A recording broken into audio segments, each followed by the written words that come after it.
Hello chess lovers!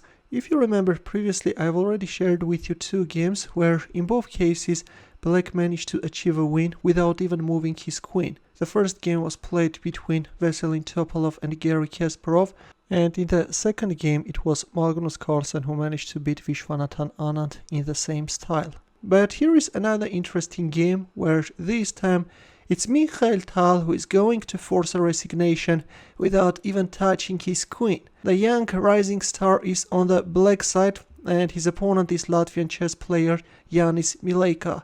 The game was played in 1953 at Latvian Championship. Mileika opened up with d4, to which Tal answered with knight f6, c4, c5, d5 and e6. Modern Benoni is on the board, which in 1950s Mikhail Tal popularized a lot. In here the main move is considered to be knight c3, and then if he takes d5 then c takes d5, and then white can choose either between e4 or knight f3, but in the game we see g3 by Mileika, which is a less popular continuation. E takes d5, c takes d5, and b5.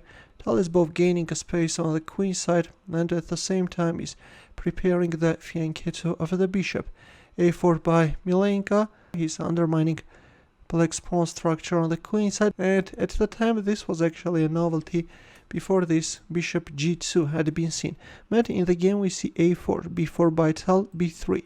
So instead of completing the kingside development and castling kingside, white is also preparing to fianchetto this dark squared bishop, but this is a time-consuming job and soon we will see that white will fall behind in development. g6 by Tal, bishop g2 d6, e4 bishop g7, and already there is knight takes e4 threat.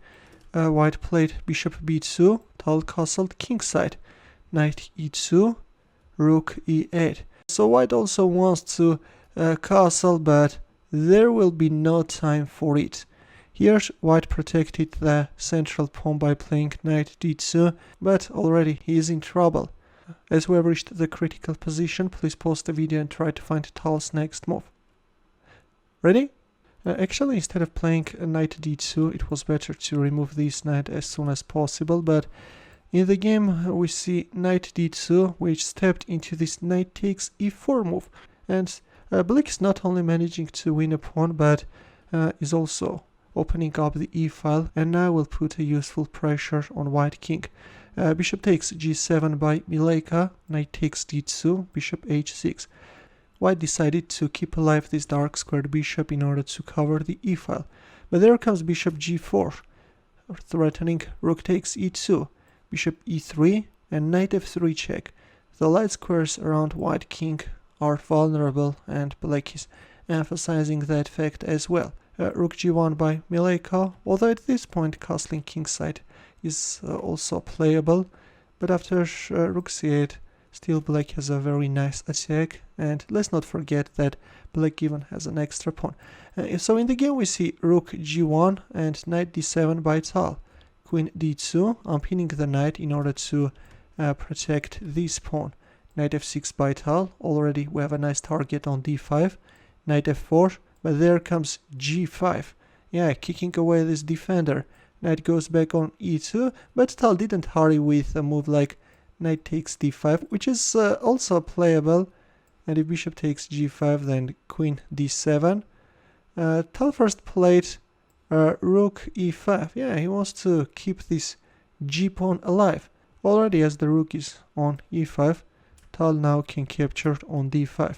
Here's Mileika castled queenside, and there comes knight e4. At this point Tal even decided not to touch this pawn, which is of course playable, but he played knight e4, and the reason for this is that now he wants to fork white's heavy artillery. There it goes, knight c3 is on the board, and at this point on move 23 finally Janis Mileika capitulated. He's going to lose this rook as well, and this is going to be an easy win for black, that's why Mileika capitulated. And by the way, as you can see, Tal didn't even touch his queen.